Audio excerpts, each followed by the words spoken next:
Bienvenidos a un episodio más de Somos Familia. Nos da mucho gusto compartir este espacio con todos ustedes. Además que hoy tenemos un gran invitado.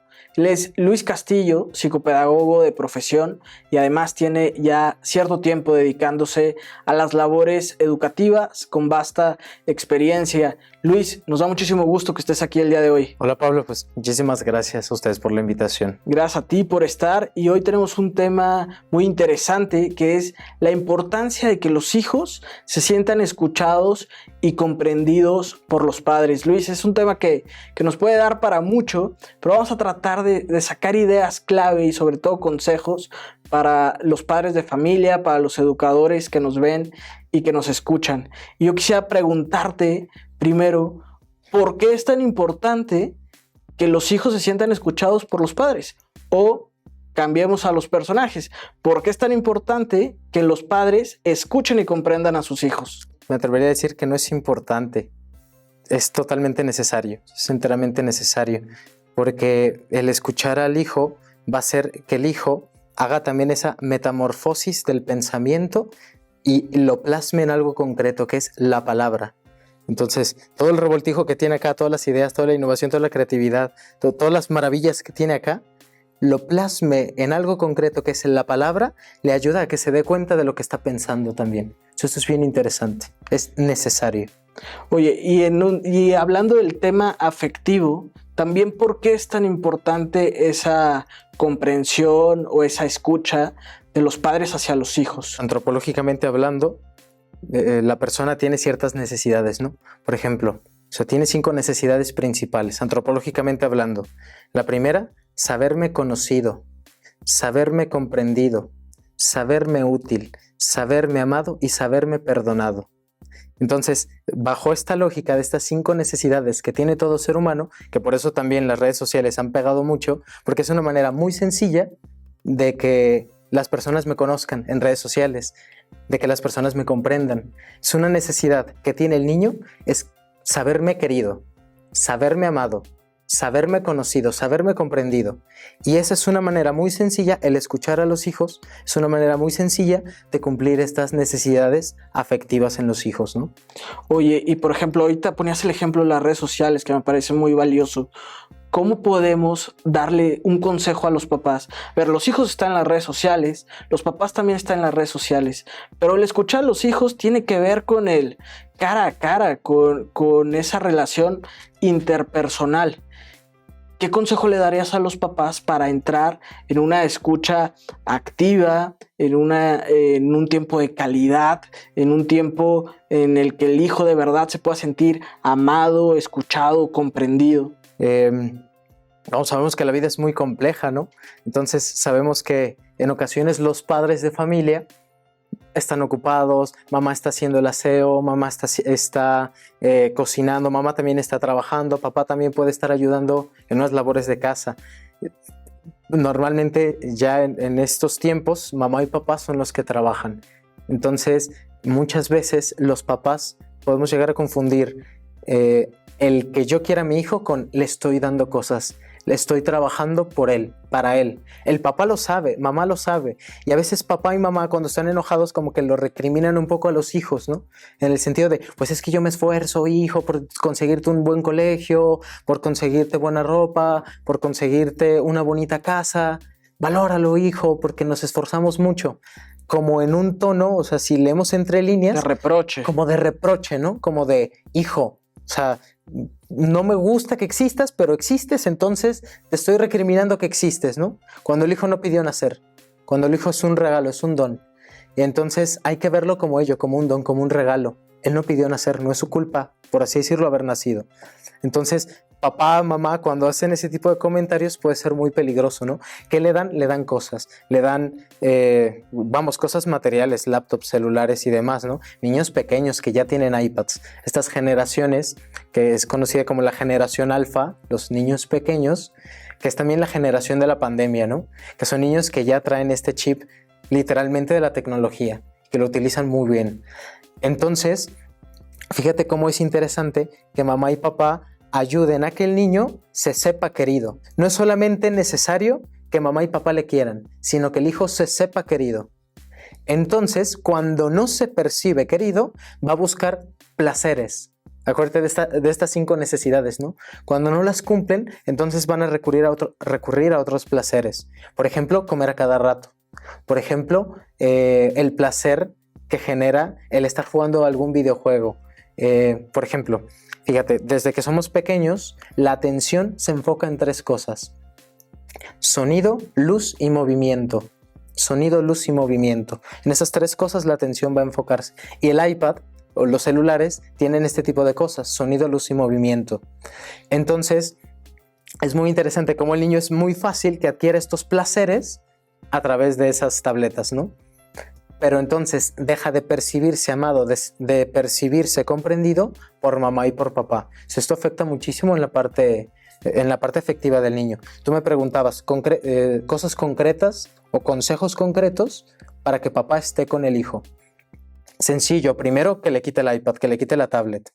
Segundo, que también en su horario tenga ese tiempo para su hijo. A mí no me gusta como tiempo de calidad.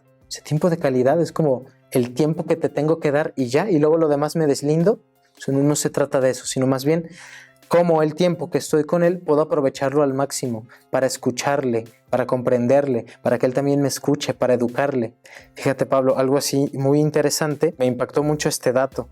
El 80% de lo que aprende una persona, toda su vida, el 80% lo va a aprender de los 0 a los 8 años de edad. Es un dato impresionante, ¿no?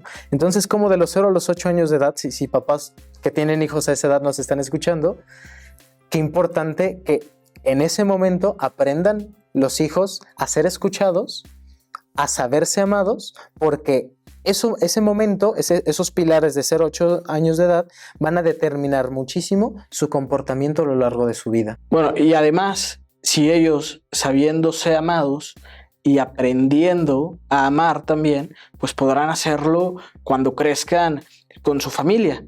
Tú decías ahorita que muchas veces los papás tratan de tapar estas ausencias con cosas materiales, con el iPad, con la tecnología, estas cosas que a los niños les genera placer.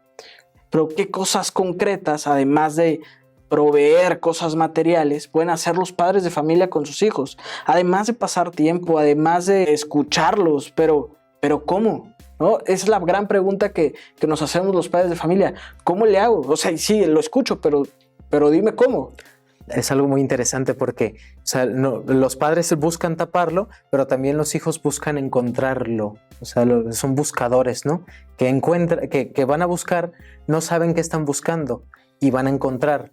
Van a encontrar, por ejemplo, comida. Comen a cada rato.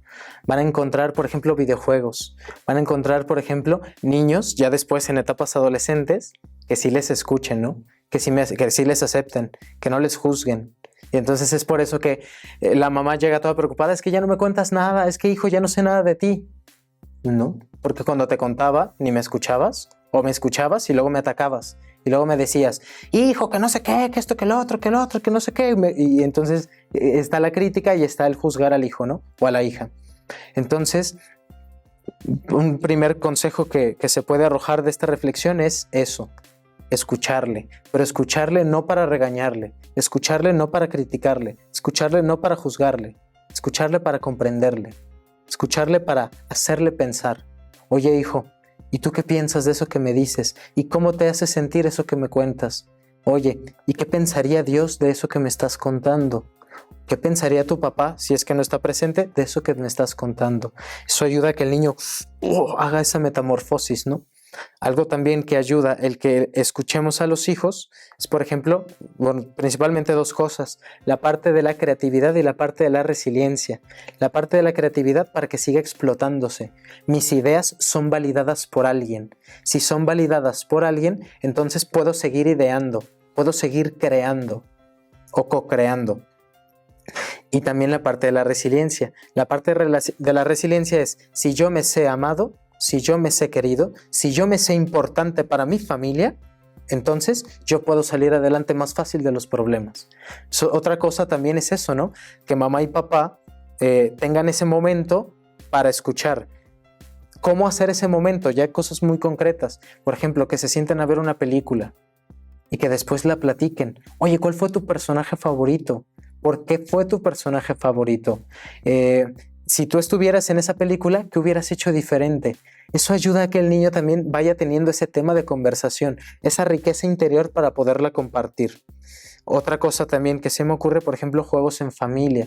Los juegos en familia ayudan a que tarde o temprano surja una pregunta, surja una duda, surja un comentario y de ahí nos vamos para el diálogo, ¿no? Diálogo es una palabra muy bonita. Diálogo, una palabra compuesta, di y logos, poner dos ideas en común. Entonces, qué hermoso que las ideas de mi hijo pueda yo ponerlas en común con las mías y nos ayudemos a crecer también, ¿no? Dijiste un par de ideas muy interesantes y me quedo con dos. Una es, muchas veces los papás ya no conocen a sus hijos, porque tal vez en esa etapa temprana que nos platicabas de los 0 a los 8 años, pues perdieron la oportunidad de conocerlos. Los que hemos tenido la fortuna de trabajar en colegios, en instituciones educativas, como educadores, como profesores, muchas veces cuando hablamos con padres de familia nos topamos con ese mismo discurso de los papás. Es que yo no conozco a mi hijo, ustedes lo conocen más. ¿Qué le dirías a los papás en este afán de saber escuchar también para saber conocer? O sea, ¿cómo motivarías tú a un padre de familia a atreverse a dialogar con su hijo para poder conocerlo más? Fíjate, Pablo, imagínate que tú pudieras leer el corazón de las personas. Yo creo que a todos nos gustaría, ¿no? El tener ese poder de leer el corazón de cada persona.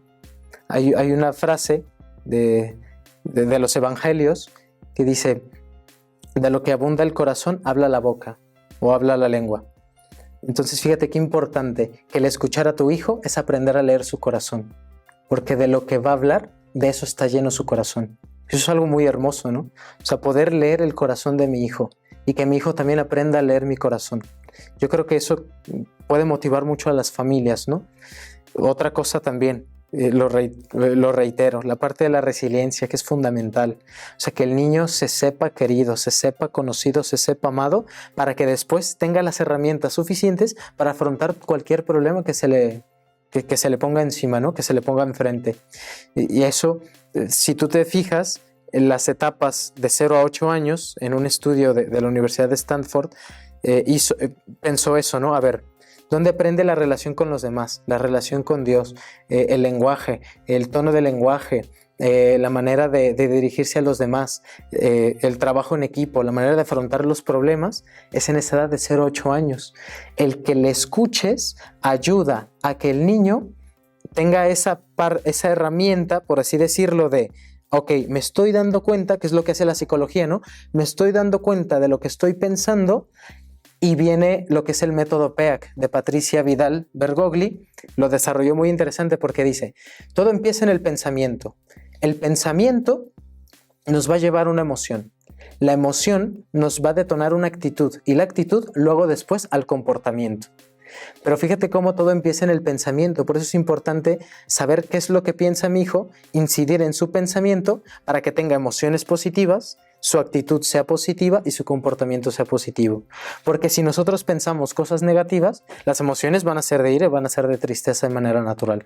Y por lo tanto vamos a inclinarnos a tener actitudes de rechazo. Es que los demás son malos, los demás no me hacen caso, los demás no me quieren, rechazo. Y mi comportamiento va a ser negativo hacia los demás.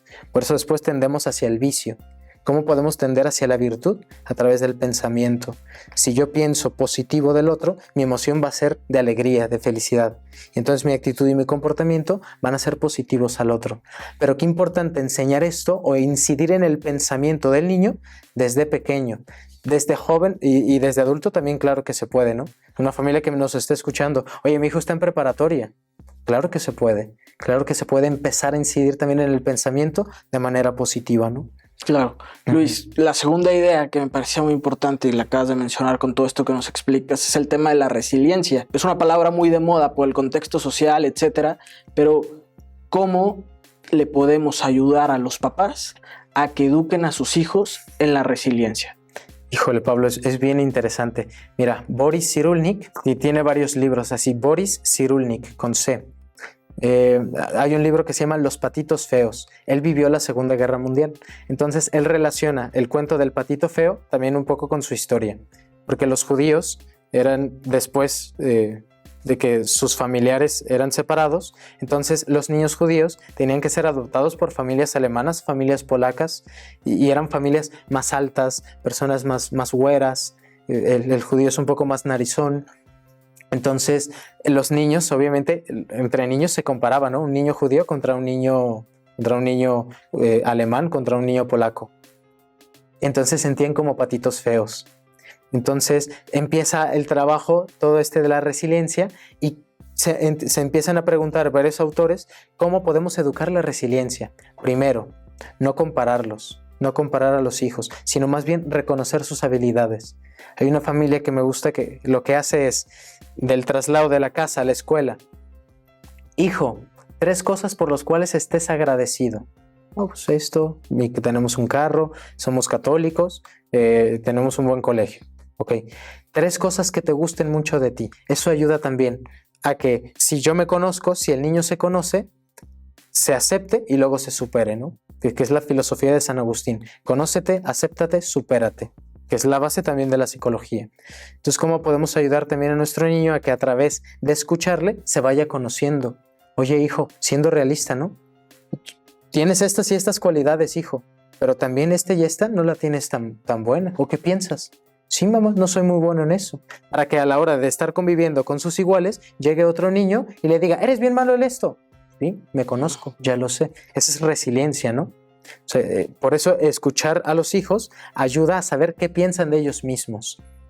Otra cosa también que se me ocurre y que los estudiosos de la resiliencia han desarrollado es, por ejemplo, que los niños, además de conocer sus aptitudes, sus habilidades, pero también sus debilidades, que también se les deje hacer por ellos mismos. Eso también es bien importante, que ellos mismos contemplen su trabajo y se den cuenta de que son capaces de algo. Eso es bien importante también. Me quedaría con eso, ¿no? Muy bien, Luis, muchísimas gracias. La verdad es que este tema nos daría para mucho más, pero estos consejos, estas ideas que nos has compartido nos sirven mucho para poder ponerlas en práctica en casa, para los que son educadores, ponerlo en práctica en su lugar de trabajo, etcétera. Yo solo te pediría una última idea, un último comentario que le quisieras hacer a las personas que nos siguen en Somos Familia. Claro que sí. Yo me atrevería a decirles, bueno, la Madre Teresa de Calcuta decía, le preguntaban, ¿los mejores maestros quiénes son? Y ella respondía, los niños.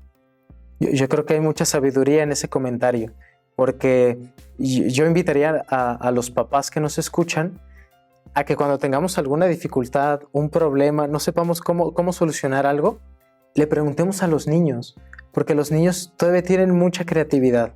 Tienen un mundo maravilloso, ¿no?